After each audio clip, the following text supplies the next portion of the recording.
L'an prochain, la mythique salle Antares du Mans va fêter ses 30 ans. Elle accueille les matchs à domicile du Mans Sarthe Basket. Ce soir, c'est le dernier match de la saison régulière. Les Sartois jouent une place en play-off. Un tel rendez-vous, ça se prépare. Alors on vous emmène à Antares à la rencontre de celles et ceux qui font vivre cette salle. La pression monte.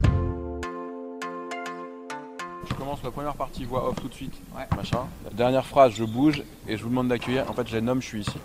D'accord ? Ouais. Pour les accueillir. Vincent Royer, vous êtes la voix du Mans Sarthe Basket. Vous animez les matchs à Antares pour la 12e saison consécutive. On se doute que vous avez dû vivre ici de belles émotions. Allez, je vais faire appel à vos souvenirs. Il y a 12 ans, vous rentrez à Antares pour la première fois. Quel effet ça fait ? C'est une référence Antares. Enfin, ça a toujours été une grosse salle. Et plus largement, le club du MSB a toujours été une référence. Et puis quand j'arrive à Antares, je me dis waouh, parce que j'arrive de Poitiers. Impressionnant, un gros vaisseau rouge, hyper impressionnant. Un match comme ce soir, un match à enjeu. Comment on prépare une telle rencontre ? Comment on prépare une telle rencontre ? On reçoit quelques jours avant le match un conducteur de match avec toutes les séquences qui sont détaillées minute par minute, musique, lumière, annonce à faire au niveau des partenaires. J'ai pour habitude de dire que c'est le match qui donne le tempo de la soirée. Moi, je suis juste là pour saupoudrer un petit peu le match de quelques animations, quelques annonces sonores, quelques jingles pour essayer d'emmener le public. Votre voix, elle est quand même connue. Comment on arrive à garder la pêche ? Comment je garde la pêche ? Je me dis que les supporters, la salle et très humblement, moi, on peut faire changer peut-être une action, faire gagner 1 ou 2 points à l'équipe, en toute humilité évidemment, mais je viens à chaque fois à Antares avec un vrai challenge, c'est de me dire qu'il faut que la soirée soit belle, quel que soit le résultat, et puis c'est comme ça que je trouve la motivation, parce que c'est vrai que quand on fait 20-25 matchs par saison, il y a peut-être des matchs qui sont un petit peu plus durs à faire que d'autres, parce que le temps, la météo, la motivation, la fatigue, etc. Mais ouais, je trouve toujours une motivation pour venir ici, c'est toujours un grand plaisir. Vous avez déjà animé d'autres événements que le basket ici à Antares ? Alors à Antares, j'ai déjà fait les championnats de France de tennis de table. C'était en 2019, parce que j'avais été repéré par quelqu'un du comité départemental de tennis de table de la Sarthe qui m'avait vu à Antares, qui m'avait proposé ce challenge de dépoussiérer un petit peu le tennis de table sur les championnats de France. Et voilà, c'était plutôt sympa à faire. C'est quoi la différence avec le basket ? C'est pas du tout le même sport. Ah oui, je vous confirme que quand on a une finale de championnat de France de tennis de table avec une table de tennis de table qui est toute ridicule en fait au milieu de la salle, mais qui est la table de la finale, on présente juste les finalistes, on monte un peu la pression dans la salle, et puis une fois qu'on est au premier engagement, c'est un peu comme Roland Garros en fait.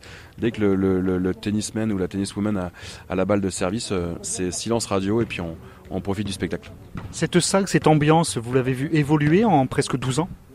Ouais, complètement. Je dirais qu'elle est devenue un petit peu plus chaude que peut-être les années où je suis arrivé, parce que moi je suis arrivé il y a 12 ans, maintenant 11 ans. Je me souviens que la première saison ça avait été un peu compliqué, et puis au fil du temps on a appris à se connaître, le public et moi, et puis on est devenu un vrai petit couple avec nos habitudes, et puis voilà. Donc ouais, c'est plutôt cool, et puis j'ai pour souvenir aussi que le public du MSB en mode play-off il se transforme. C'est assez linéaire en saison régulière, et dès qu'on passe en play-off, c'est autre chose. Donc vous sentez une sorte de pression quand vous êtes au micro, de vous dire quand même le fait de mettre de l'ambiance, le fait que le public vous suive ou pas, ça peut quand même influencer les joueurs, il y a un rôle à jouer. Ouais, il y a une vraie pression, consciente ou inconsciente. La pression, elle est que on est l'image du club, on est la partie visible, ou en tout cas audible de l'iceberg. Et donc la pression, elle est que il faut bien penser à toutes les paroles qu'on peut dire. Alors sur les paroles d'animation, sur aller chercher le public pour les faire réagir, pour encourager l'équipe, je dirais qu'on prend pas trop de risques à prendre la parole. On prend plus de risques à prendre la parole sur un fait de jeu. Donc il faut qu'on soit très prudent sur ce qu'on peut annoncer au micro. Et encore une fois, on est l'image du club. Donc je suis un vieux speaker. Je préfère me taire plutôt que dire une grosse bêtise. Vous êtes un speaker avec de l'expérience, mais ici à Antares, c'est quoi votre souvenir le plus marquant ? Alors c'est évidemment l'année du titre, 2018, parce que comme je viens de vous dire il y a quelques instants, le public s'est métamorphosé pour ce match, ces matchs contre Monaco, et je me souviens que tous les matchs à domicile de cette finale de play-off 2018, ça avait été dingue parce que la salle était pleine 1h30 avant le coup d'envoi. Les gens étaient venus en orange, avaient répondu hyper présents, et peut-être que les partenaires ou le public qu'on voyait un petit peu timoré en saison régulière a complètement changé de visage et s'est lâché. Et moi, en tant que speaker, ça a été un vrai plaisir et un vrai bonheur d'accompagner ces finales d'Open 18. Et ça reste pour moi Antares. Alors évidemment, il y a eu le titre à la fin, donc c'est plus facile de le dire, mais ça reste pour moi un très très beau souvenir. C'est quoi la patte Vincent Royer? Peut-être des petits traits d'humour, des petites blagues? Oui, c'est ça, c'est d'aller chercher un peu les gens avec une petite blague, alors qui n'exclut pas le reste du public, et puis une blague toujours positive, parce qu'on est là pour que les gens, en famille ou entre collègues, passent un bon moment. On est au service des joueurs, on est au service du club, on est au service du ballon, on est au service des équipes adverses et évidemment l'équipe du MSB, et on est au service du spectacle. C'est pas notre scène. Perrine Peunier, vous êtes responsable événementiel ici pour le Mans Sarthe Basket. Comment on prépare un tel match? On prépare un tel match pour mettre les joueurs dans la meilleure disposition possible, c'est-à-dire qu'ils ressentent l'ambiance qu'il peut y avoir dans la salle. Donc là, nous avons installé 6000 clap-clap. Donc c'est des papiers en carton qui se plient et en le tapant sur sa main, ça permet d'augmenter la puissance sonore. Perrine, vous êtes sans doute déjà venue à Antares pour autre chose que pour le travail, par exemple pour un concert. À ce moment-là, ça vous fait quel effet? Ça permet de voir la salle dans un autre contexte et on voit la difficulté de l'exploitation de cette salle, de passer d'une salle de concert à une salle de basket. Après, la salle a vécu de belles années, alors je n'y étais pas encore, mais à l'ouverture, c'était l'une des plus grandes salles sur la zone ouest, donc je pense qu'ils ont vécu de belles choses. Mais là, avec la réfection des sièges, on a de belles choses à venir pour l'avenir. Les sièges noirs, c'est vraiment sympa. Nolan, ce soir, là, vous lancez les maillots pour le public, pour mettre de l'ambiance dans cette salle. Je vois que vous avez un beau sweatshirt des Lakers. Vous êtes fan de basket de base avant de venir ici? Oui, je suis joueur et fan. Et donc, ça fait d'être sur le parquet d'Antares. Là, c'est sûr que c'est une fierté, on va dire, et c'est extraordinaire. Comment on le vit? Est-ce que la veille, par exemple, on va être un peu stressé? C'est sûr qu'on a du mal à dormir après, parce qu'avec l'adrénaline, c'est dur de s'en remettre, mais quand on vit le moment présent, non, on savoure et on admire. Hein. C'est quoi votre meilleur souvenir de match ici? Ouais, je dirais 2018. Enfin, oui. Enfin, les derniers matchs de l'équipe, quoi. DJ Stephens, les dunks qu'il nous faisait, c'était monstrueux. Ça fait rêver l'enfant que vous étiez? Ça fait rêver l'enfant que j'étais. Et maintenant, l'enfant, il est adulte et il est sur le parquet? Oui, mais il a toujours les rêves. Romain, vous êtes la mascotte du MSB depuis déjà quelques années. On vous connaît mieux d'ailleurs en tant que Léo, le fameux petit lion là. C'est quoi votre activité pendant le match? La mascotte, on imagine qu'il faut quand même danser, pas faire du bruit pour ça, il y a un speaker, mais c'est surtout du visuel, une mascotte. Oui, tout à fait. Il y a énormément de visuels, étant donné que du coup, moi, en tant que Léo, je ne parle pas du tout.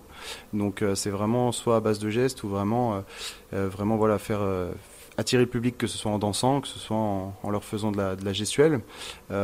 Beaucoup d'autographes, beaucoup de photos, surtout avec les enfants, surtout aussi que les grands enfants, parce que certains adultes veulent aussi des photos. Mais voilà, c'est vraiment de l'animation aussi sur terrain, que ce soit danser, que ce soit jeter des cadeaux, donc des t-shirts. Et puis derrière, voilà, on a de nombreuses animations en extérieur, que ce soit avec des cheerleaders, avec des danseurs. Donc tout ça permet justement d'avoir une animation complète sur le match, quoi. Là, on est dans la loge où vous vous préparez à enfiler la tenue de Léo. Comment Léo s'adapte au public d'Antares? Moi, la priorité, c'est que le public soit content de venir, dans le sens où ils vont pas voir seulement un match de basket, ils vont voir tout ce qui se passe derrière. Donc, c'est-à-dire que le public, voilà, ils peuvent ne pas être contents, sauf que moi, justement, je vais faire en sorte qu'il faut qu'ils soient contents derrière, qu'ils mettent l'ambiance. Et pour ça, voilà, ça me permet justement de me lancer et de dire, voilà, le public aujourd'hui, on sait que ça va être chaud.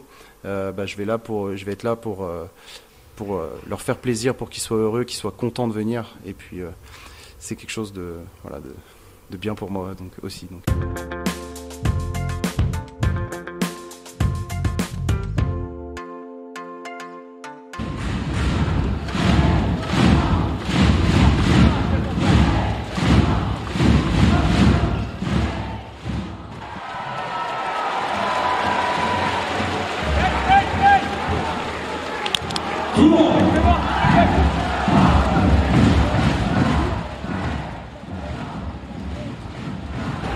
Nous sommes à la mi-temps, les tangos mènent 51-35. Vincent Royer, en tant que speaker, comment vous le vivez? Je le vis bien parce qu'il y a plus de 5000 personnes ce soir pour le dernier match, un dimanche soir à 19h, c'est plutôt cool.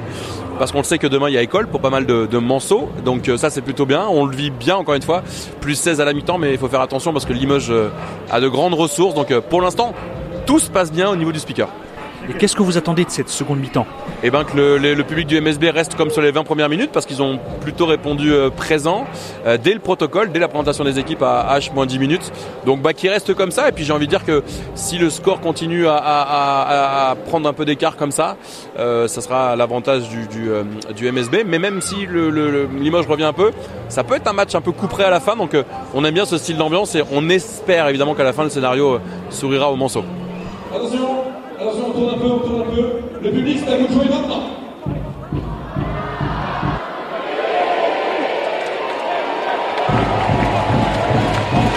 Ok. C'est oui ou c'est non? Mesdames et messieurs, j'ai le plaisir de vous annoncer que cette princesse qui s'appelle Zoé remporte, attention, le ballon du MSB, le maillot des 30 ans du MSB et un tonnerre d'applaudissements. Merci mademoiselle, vous entendez là-bas. Merci Cocotte, merci Léon, le dernier carton dans 10 jours maintenant. Et si vous êtes supporter du MSB, vous êtes 4800 ce soir, à 3 jeux du bruit pour le Mans Stade Basket. 1, 2, 3 du bruit.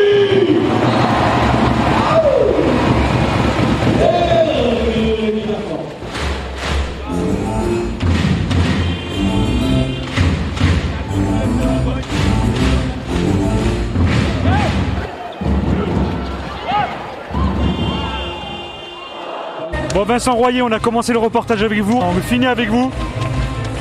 Le scénario est quasi parfait, belle victoire, peut-être le dernier match du coach ici. Parfait sur le score parce que 101-75 face au Limoges CSP, c'est une belle performance. Et comme vous venez de le dire, c'est la dernière d'Elric en saison régulière. On ne sait pas de quoi demain sera fait pour les playoffs, mais quoi qu'il arrive, on part sur une bonne note en termes de sport et en termes d'ambiance. Et il y avait beaucoup d'émotions sur le terrain ce soir et même nous, l'équipe technique, Dani, même moi, il y a beaucoup d'émotions parce que peut-être que c'est notre dernier match et peut-être qu'on se reverra l'année prochaine et on ne sait pas, mais en tout cas le scénario était parfait ce soir. Comment on peut résumer en 2 phrases ce match? En 2 phrases ce match, authenticité mancelle, ça fait déjà 2 mots, et la dernière c'est émotion, voilà. Merci. Merci beaucoup. Un reportage de Pog-Joseph Bouladou pour RCF Sarthe depuis Antares avec ce dernier match de la saison régulière à domicile pour Le Mans Sarthe Basket.